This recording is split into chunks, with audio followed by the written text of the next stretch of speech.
the negotiations begin before negotiating for the inspection objection.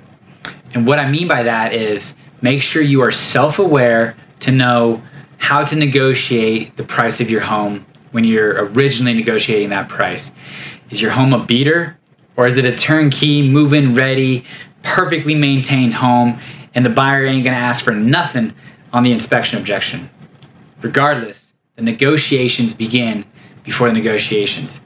But in this video today, I'm going to talk to you about how you negotiate the inspection objection from the seller's perspective. And if you haven't already, please like and subscribe this channel. And as much as I like making these YouTube videos, I like more working with buyers, sellers, and investors here in Fort Collins, Colorado, working as their agent. So text me, email me, my information is below. I appreciate you watching. Now, let's jump into the video.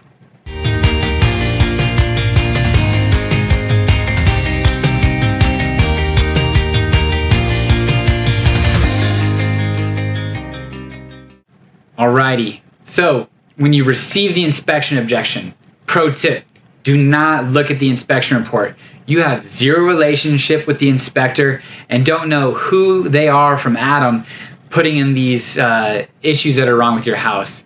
So do yourself a favor, do not look at the inspection objection report. Tell your agent, make sure that they know and they understand not to send it on to you. Because if there is something that the report suggests is wrong with the house, you now need to go back to your seller's property disclosure, refill that bad boy up with the new inspection report items that come on there. So, pro tip, first thing, when you receive the inspection objection, if there's a report along with it, ask your seller to keep that away or send it back to the buyer's agent and let them know to send the inspection objection without the report. Pro tip number 2, before we jump into how do you negotiate, I would say the biggest thing that I would suggest to all my clients is, are we able to negotiate a seller concession or reduction of the price in lieu of making these repairs? If we can have that discussion first and foremost, well, I would say that saves a lot of headaches on all sides. Next, the inspection objection never gets sent to your lender, but the inspection resolution does get sent to your lender. And your lender now, hey, these are the people that are going to be putting up $400,000, $500,000 on this home. So they're going to want to make sure whatever is wrong with this house is resolved. So if you're putting in that inspection resolution, fix the roof, replace the roof, that lender is going to require you to replace that roof. There will probably be no negotiating after that point of, hey, timing's tight, let's not replace that roof. I don't think so. That lender is going to be like, no. Y'all are asking for that roof replacement. I want to see that roof replacement before I give you the clear to close. So, inspection objections, they stick with you as the buyer and seller. Inspection resolutions, they must get sent on to that lender of yours. Which gets back to that pro tip number 1. If you can reduce the price through an amend extend, cancel out the inspection objection and inspection resolution, do an amend extend to the price or seller concession, move forward with the contract. Yeah, the lender's going to see that you reduced the price by $4,000. They don't need to know why. It's just another example of how you can make this process easier for everyone involved, get the buyer what they want, you what you want. Alrighty, now let's jump into some negotiating tactics as a seller. Alrighty, so first, you got to ask yourself, what type of market conditions are going on with the market? Is it hot, on fire, and if your property falls out of contract, no big deal? Or is it something that, is saturated and getting a buyer is huge and you're going to have to probably negotiate more than you ever had? So ask yourself what the market conditions are. From there, I'd ask myself, has your property already been sitting on the market? And if you don't take care of these inspection and objection items, is it going back on the market going to affect your price, or you're going to have to reduce your price?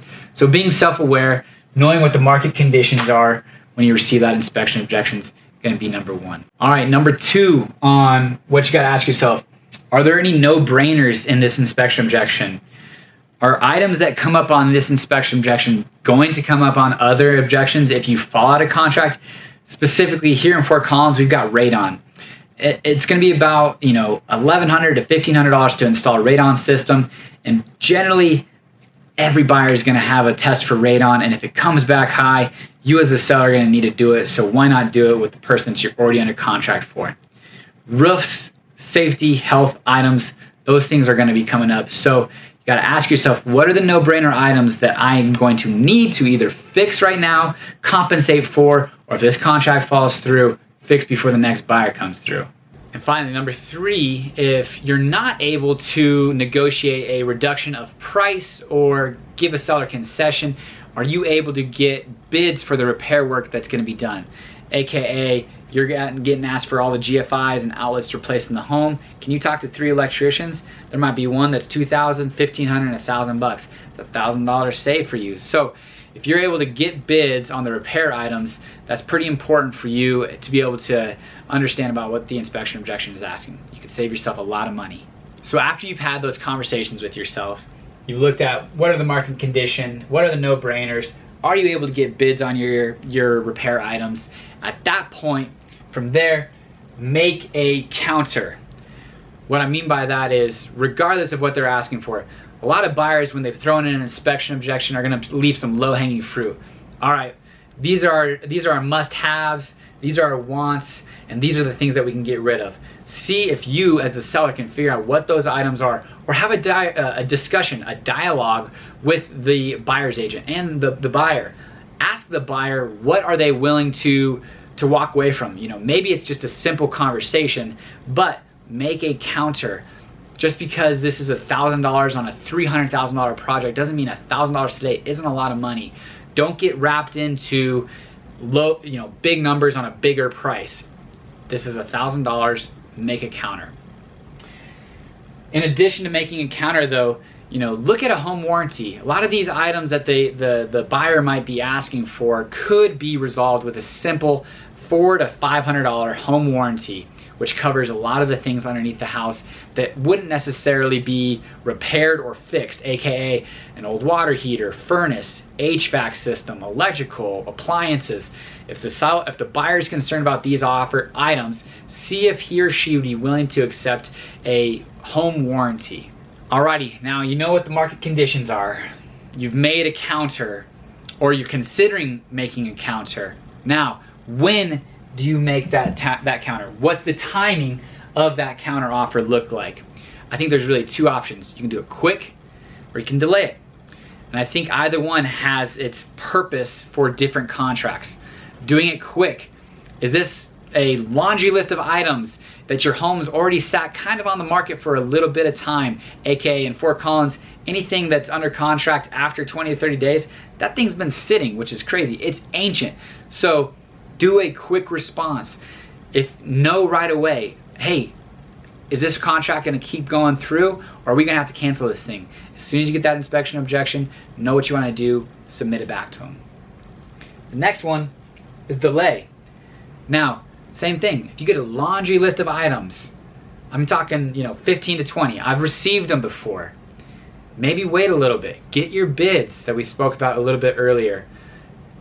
Give yourself some time to respond before the inspection resolution. Put together your amend, extend, and your inspection resolution, whether you're cutting off some of your items that you're going to allow for in lieu of repairs, you're going to give them a concession, and here are the items that you're going to repair, you've gotten bids for. You never know. The buyer might get squirmy, and they might come back and say, you know what, hey, listen, we really want to get this deal done, we really want to move forward, would you guys be able to do just X, Y, Z? They might negotiate against themselves. So reality is, whether you do it quick or you delay, understand what the circumstances are, what the market conditions are, what your counter is going to be, feel comfortable.